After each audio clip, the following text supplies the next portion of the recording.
The smile carried her through the remainder of the day and appeared on her face as she opened her eyes the next morning. Even though the muscles in her cheeks revolted, the grin wouldn't budge. Though coming in her room uninvited as she came out of the shower would be considered unconventional, Brian met the problem head-on, and they resolved the issues wedged between them. She understood why Cinderella and Snow White sang songs when they found their Prince Charming. The explosions of joy from deep within her heart made her want to stand on a mountaintop and express her profound happiness in lyrical splendor. Before she could even begin to climb a mountaintop, Madison required caffeine. A tune from one of her favorite movies as a young girl burrowed in her mind, and she hummed it as she walked down the long hall toward the kitchen. Her ambitious cousin stretched in the foyer as Madison passed. It exhausted Madison to see Kennedy stretching her long limbs so early in the morning. Were you humming? Kennedy asked. What? Oh, probably. Madison answered and turned toward the kitchen. Oh, no, you don't. Kennedy followed her into Madison's favorite room of the house. Spill it. Madison couldn't contain the smile on her face as she said, Nothing to spill. You lying liar, I want details. Kennedy said in a breathless tone which fed into Madison's excitement. Last night he came in after I got out of the shower. We talked things out. Go Angel Boy, I'm happy for you, sweetie. Kennedy grinned. The soft sound of shuffling feet interrupted them. They both turned toward the door to see Abigail walk through the archway. She appeared to handle mornings about as well as Madison did. Please tell me I smell coffee, said Abigail. After she retrieved 3 mugs from the cupboard, Madison poured 3 cups of the strong black brew someone prepared for them. Madison smiled. Andrew might be gone, but her father knew just how to spoil her. Oh, I can't believe you would tempt me with lifeblood. It's supposed to be my reward for running.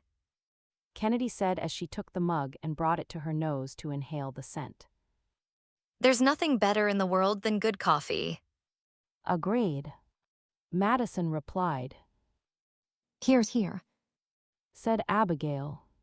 The 3 women sat around island in her kitchen in silence.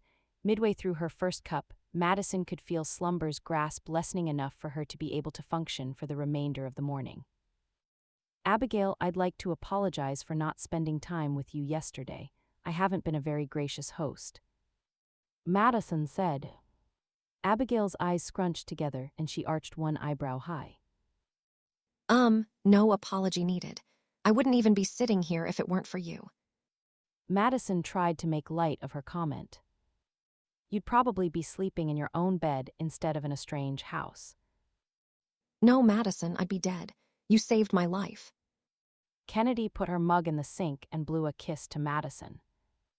That's my cue to exit stage right. I'll be back in an hour or so. Tell Uncle Uriel I like real food for breakfast, not the fruit and yogurt crap you eat. Then she left the kitchen. I'm sorry. I didn't mean to make her leave. Abigail said.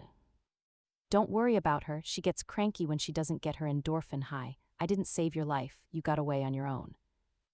Madison finished the last sip of her coffee. I cowered from the moment he grabbed me, too scared out of my mind to think of a coherent thought, let alone the ability to get out of his control. I never even heard of using keys as a weapon. Madison thought everyone knew basic self-defense training for those planning to walk to their cars unaccosted. I'm glad you got away. If you want answers to how we connected, I don't have them. I dreamed your attack, experienced your injuries, and turned what I knew into the police. You have no idea what you do for people, do you? Abigail asked. I don't do anything. The one time I had any control over someone else's ability to react, I launched her out of a vehicle, unconscious, at a red light and prayed she didn't get hit by a car. Abigail smiled as she replied.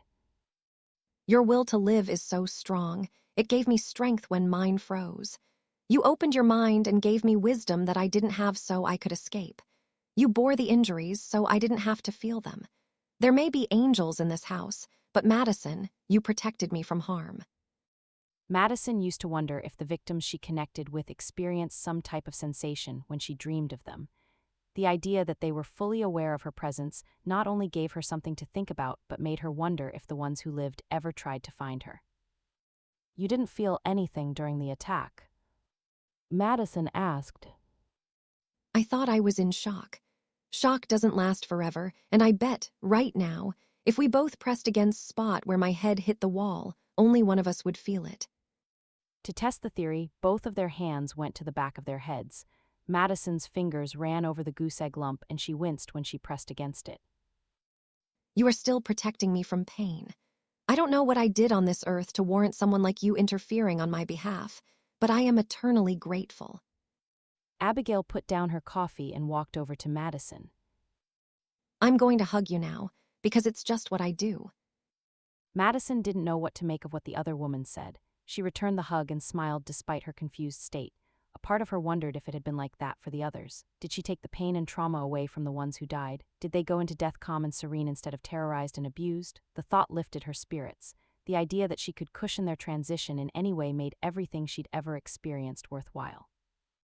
Tiffany can thank you herself, but what you did for her is so beautiful. We are both blessed you chose to protect us. She didn't do anything for Tiffany. I don't understand.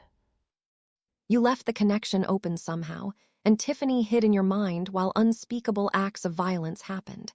She could see what he did, but didn't experience it. Sort of like watching movie and closing your eyes on the bad parts.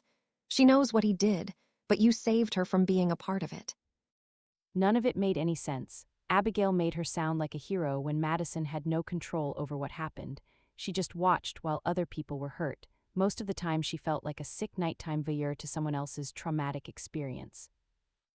I wish I could take credit for everything you are saying. Nothing would make me happier than to know I've helped the people I've connected with. I don't have any control over what happens, though. She said. Just because your thinking brain has no clue doesn't mean your heart isn't leading the dance. I suggest you research what you do. The internet is a vast place to find information that others post. I think you'll be surprised to know how well your heart knows what to do. Madison began to wonder if she'd lost her ability to have a coherent thought. I won't even pretend what you just said made any sense to me. Just know this. The ones who made it know they didn't make it alone. Abigail got up and put her coffee mug in the sink. Then she turned back and said, I'm going to spend the rest of my life finding ways to help you. Every great superhero needs an assistant. I think you are seeing more to this than there is. I'm grateful you got away, but believe me when I say the ones that got away are few and far between. She didn't want to talk about it anymore. Abigail had some fantasy idea in her head, but the reality would prove to be quite a disillusion. I think I can help you. Let's just take one step at a time. We still must get to Mastema and end his destruction. We'll go from there, okay? Madison asked. Oh, we'll get that bastard. We have an angel army.